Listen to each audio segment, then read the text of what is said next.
In 2009, we bought the property. Okay. None of these gardens were here. Wow. So they've been under development that never ends, and we've been doing this ever since. What really brought us to this property, though, were the trees.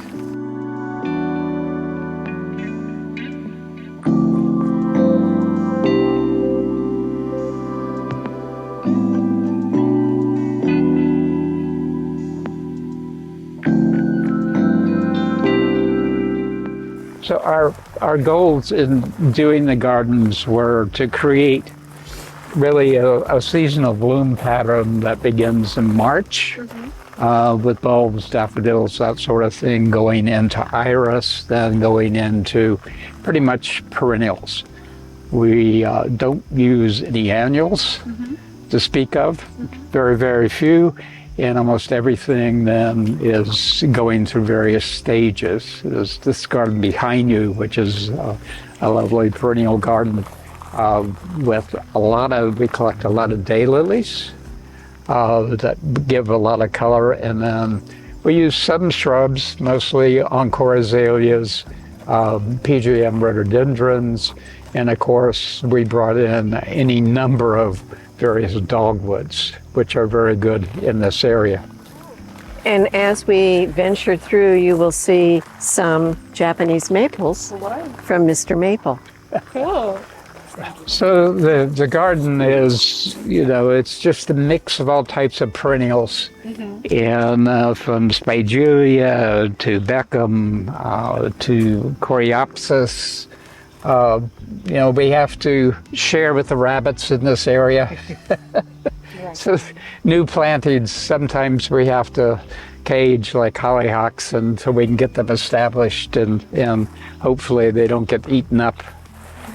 So we have a small orchard area here. We have a couple of pear trees, and then on the other side are apple trees.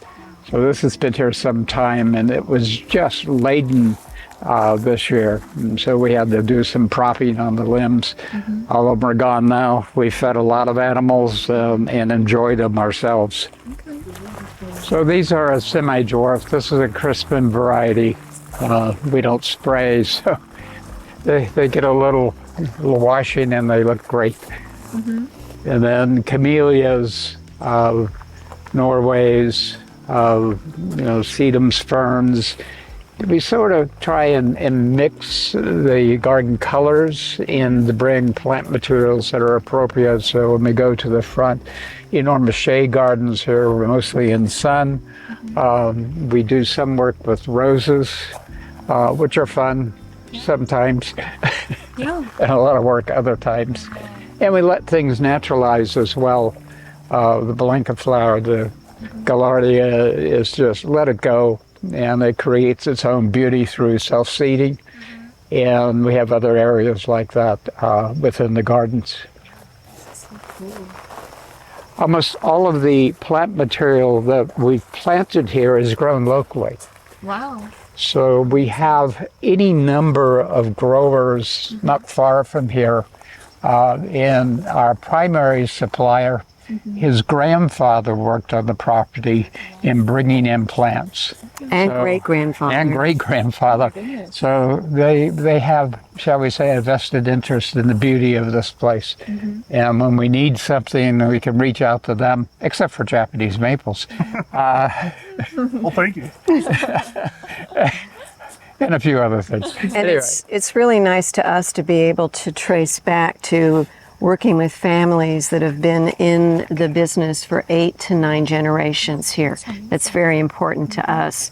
We consider ourselves stewards of this property. So it'll be passed on to someone else in the future. But, it's on the National Register of Historic Places. It has significance. And, it can never be changed in the sense of taken down. So we have a preservation easement in place, which is very respectful of the history of the property. So there cannot be condominiums built here or tall rise apartment buildings. What you see is what will be here. So one of the things we wanted to do is kind of expand what we call the outdoor space. And so the pavilion was put in about 4 years ago, and last year, or this year actually, we put in the fire pit area. But this allows us to do a lot of things. Plus, it creates, as you sit down here, beautiful vistas as you're looking back into the property with azaleas and just seasonal blooming things that you always have a pretty picture.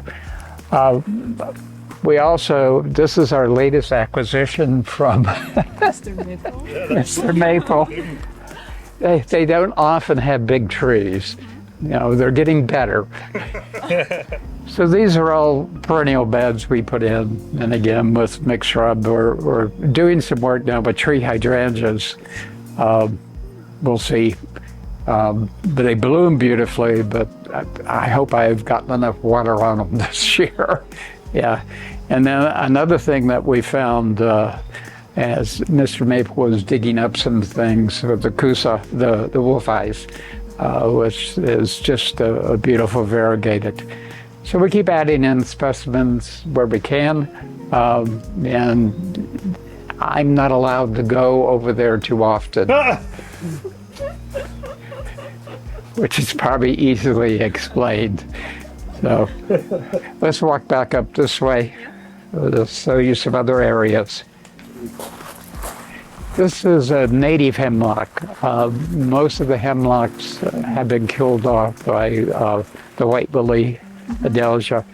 And so we treated, once we acquired the property, the woman we bought it from did not want to treat.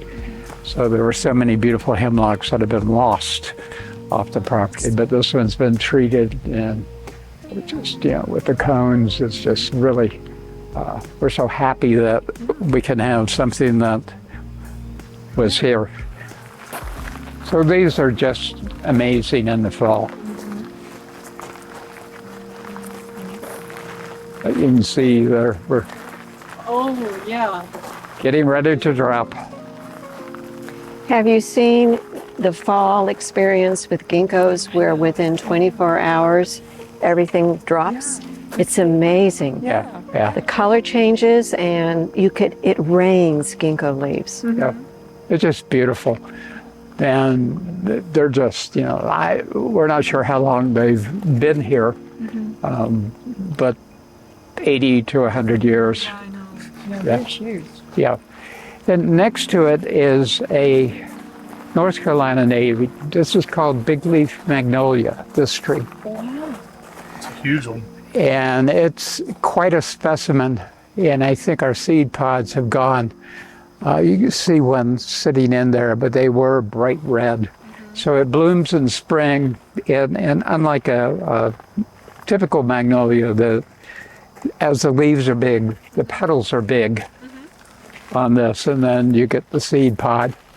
And it's a wonderful tree, and it's self-seeded all over the property. So in many areas of the property, you'll find more of these, smaller.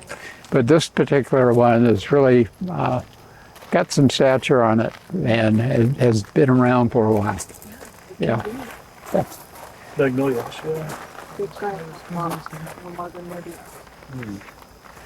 Then we're playing with some new things. One of them that I'm trying to keep the deer away from is called Franklinia. It's very similar to Stewartia, that type of thing, but it just has beautiful flowers on it. It dates back, was first discovered by a botanist, Bartram, Bartrams. back in the mid-1700s. And they discovered it in an area this is before we were a country. So back in an area that is now Georgia, on the Savannah River, and it's called the Franklinia because the gentleman's best friend was Benjamin Franklin. So we thought, how fabulous would it be to name something in honor of my friend? And the Bartrams had a nursery outside of Philadelphia. So when things got tough in politics and they were trying to come up with even a constitution, they would all get in buggies and they would go visit the Bartrams. And the Bartrams would be in their gardens barefoot, working. And the garden was continued by a woman, Anne Bartram Carr, who continued it. The Bartram family, they were the folks that developed shipping crates overseas, primarily to England, with plant materials. So And they actually, in the 1700s, had a catalog of seeds just beautiful. and plants. So when you, in the UK, plants that are indigenous here are there now because they were selling seeds and plants, putting them on sailing ships and sending them to Europe. And that also got some of that same plant material into France. So there's a history that goes back and forth because, of course, people coming from the UK or England to this country also bought seeds. And something that Benjamin Franklin invented, the printing press, made it possible to have a seed catalog. Yeah.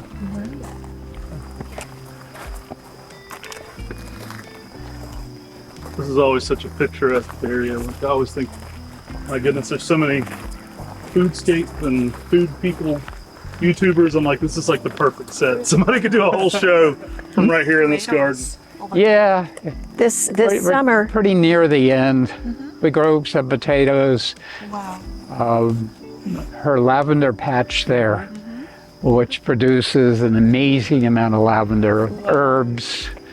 and this garden was a gift to you on your birthday Yeah. about 10 years ago, and it was just all, this was English ivy. Wow. And I worked on pulling it all out and started building raised beds, and immediately it And- became a teaching garden for elementary school children. And we bussed the kids in, and Dennis was totally amazed that we had children that had never smelled herbs. They had never seen a ripe tomato.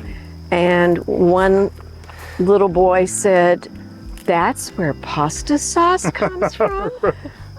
They had no idea. So now we're working with college students at Blue Ridge Community College, and this is also a teaching garden to show them how to effectively use a small space to create as much food product as we possibly can. Y'all are going to start your own YouTube channel for this. I think this area right here, Martha Stewart doesn't have a prettier herb garden than this, so I think y'all got it going on right here. This is Well, like a perfect set. We It's also nearing the end. and we also knew a lovely gentleman whose name is Tom Belt, who's a Cherokee scholar.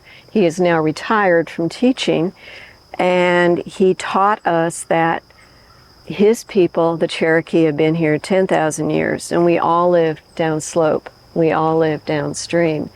And some of the herbs that we grow were used medicinally by the Cherokee. So we're very sensitive and attuned to what was here before. We're just visiting this for a small period of time, but it's good to be respectful of what was here and how plants were used. That's amazing. Beautiful. You can't have vegetables without flowers. And so there's a lot of things in here, but this is this big oakleaf hydrangea. Okay, these were just pure white, and as we go through. So it's just, you got to bring both things together.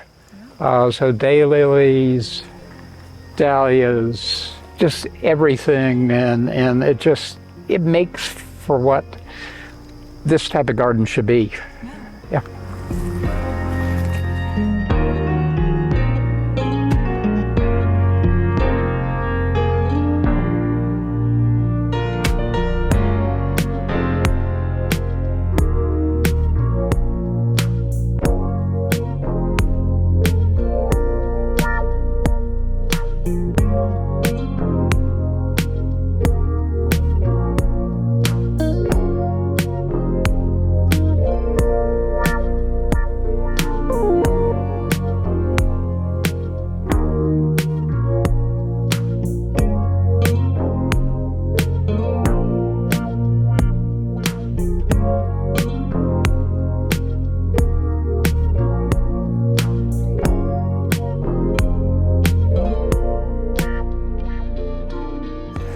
Yeah, so we created this in 2014, and actually brought in the 3 Japanese maples. Cool. Again, before they had big plants. But the pencil hollies, boxwoods of various types, cryptomeria, Japanese iris, anemone. This is just kind of our take on this type of garden, and it's fun to be out here in this garden. This is one of my favorite areas in the garden. I love this area. Yeah. Maybe I'm partial to Macau a little bit. I love the spot. It's Just a little bit, yes. Well, and part of it too, it's the most calming part of the yard. And when we dug out the ivy that was covering, we did not know we had a stone wall. Wow, really? It was totally covered in ivy. That was one more find. And when you find things like that, it's good just to respect it. We had to build a top onto the wall. It didn't have one. It was just, Yeah, it was wide it open. would have literally, The water had been fallen going down. in there, and was freezing and other things that was ultimately damage it. and this was literally all grass Right. that was mowed. So it was a matter of, now we suffer through pulling out milkweed and Johnson grass, but I love the stone. Yeah. I love the walkways. They're beautiful. Yeah. Big part of this area's aesthetic. It really is nice. Yeah. thank you. And the potted boxwoods are a whole. They're just so beautiful. And we bring a few other things in, but not a whole lot. So the flowering aspect of this, other than cranesbill, Japanese iris, and some bee balm is, and then some heliopsis is just about it. So And now so we're at a it keeps- stage. Yeah. Now we're at a stage where it's called editing. Yeah. This whole garden's about editing. And recognizing your mistakes. Oh, I don't know. This is amazing. Yeah.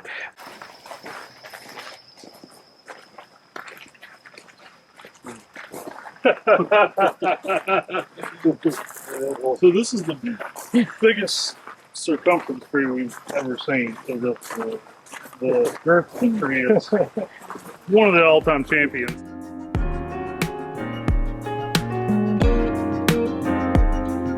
A little on the history of when we believed the tree was planted. Remember I said that the first house was 1878. The people were from coastal Carolina.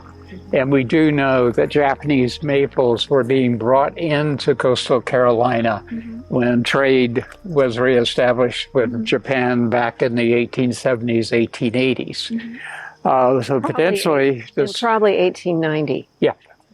So, and we have aerial photography on this from the 1940s, and it was substantial at that point. Wow. So what you have is a pretty remarkable tree. And it starts red, goes green, and then it goes brilliant red. I can show you some pictures of when it goes in the fall. So let's just kind of walk down to that area.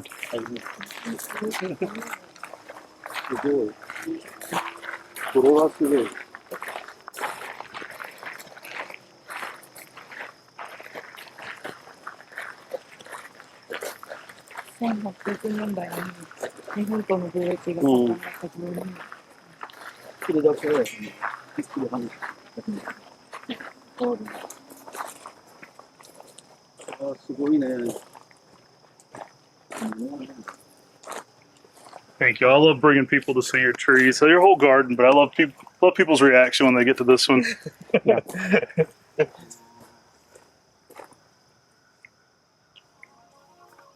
Do you want to talk about what you're trying to accomplish with this tree? Oh, we are taking Moving some grass forward? from this. So we'll be putting this cultivar on as Hopewood from the Hopewood estate here. Just capturing some of those genetics and getting some graft started to this. It'll be interesting to see what the dynamics of this are from a fresh young plant too, because sometimes when you graft that, you'll see a whole new set of expression. So it'll be really interesting to see, you know, what a baby of this looks like as a graft too. So we have some grafts of this at Buckholtz Nursery, and there just a few right now, but they're getting started. So very cool to have this piece of kind of American Japanese maple history here. It's the biggest diameter tree I've ever seen. And I've visited Western Bird Arboretum in Japan. I've seen taller trees, but I've never seen a tree with more girth than this. It's the biggest circumference, I should say, I think I've ever seen in a true Japanese maple. When Dr. Criticus brought me over here and it was out of leaf to visit your place, I walked up from that side of the hill and I said, no way is that a Japanese maple. We walked up here out of leaf and I was like, no way, he's got to be wrong. And by the time we got up here to the top of the hill, I was like, you know, I almost hit my knees in shock. I was just so astounded with this plant. We take care of this tree quite a bit. You'll note that we have internal bracing that has been done in the tree. A little bit of it had been done using an old-fashioned method of boring through and wire. The system we're using now has some give and take in it. So it's a German system. So when the breeze comes through or we have an ice storm, she's protected. We hope. We hope. Yeah.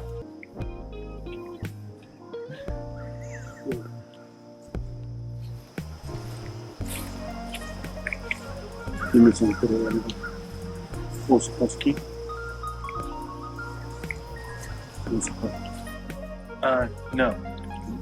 It leaks out red. Yeah. And then goes greener, and then goes red again in the fall. So it's actually red in the springtime. Seeds.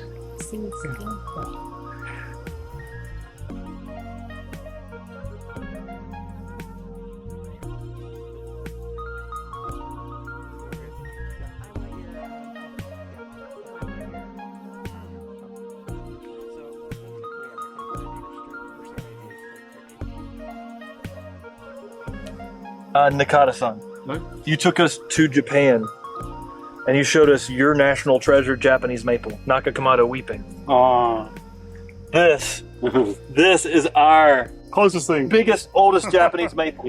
Yeah, like 100 years. まあ Amazing. 同じようにこう神を感じるよね。ちょっとやっぱ She feels like God. Thanks. Yeah. This is amazing. Thank you for One of the reasons that we acquired this property is this tree.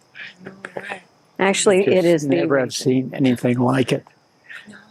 And it's just, you should see it if we get the right type of fall. The driveway is lined with burning bush, which goes the same color. You can start to see there's some color change on it, which will feed back in to this tree.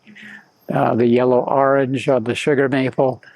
And then some of these dogwoods are extremely old, and they're starting to turn. So fall here is fun. Yeah. That's all I can say.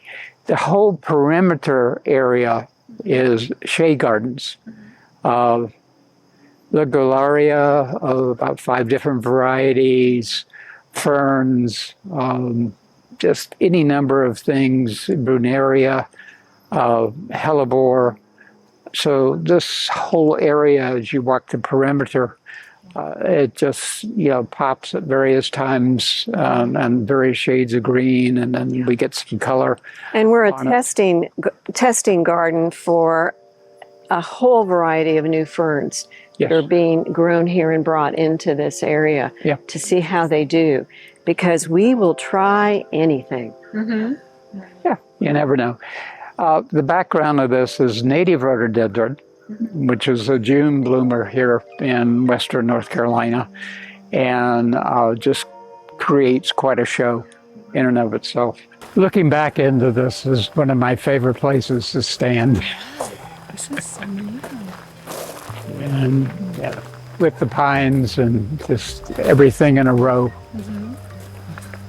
Just amazing. And we're anchoring with some red buds.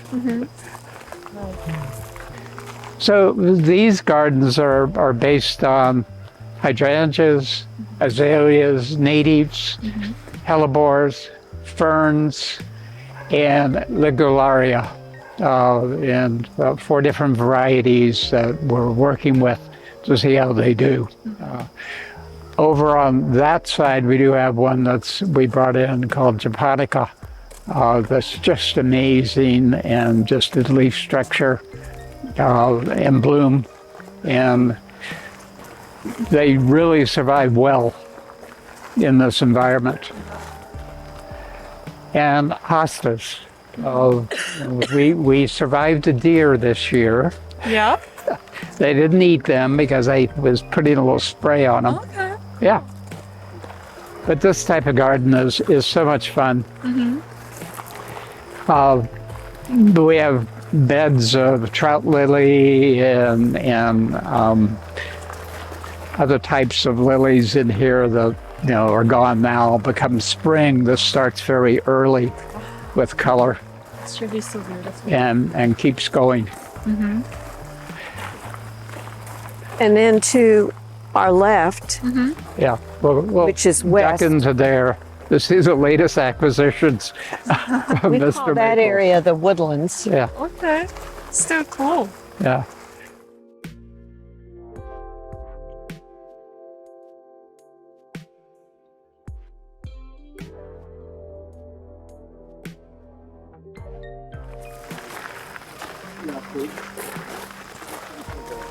The beds down this direction are principally hydrangeas, all different varieties, and then controlled English ivy.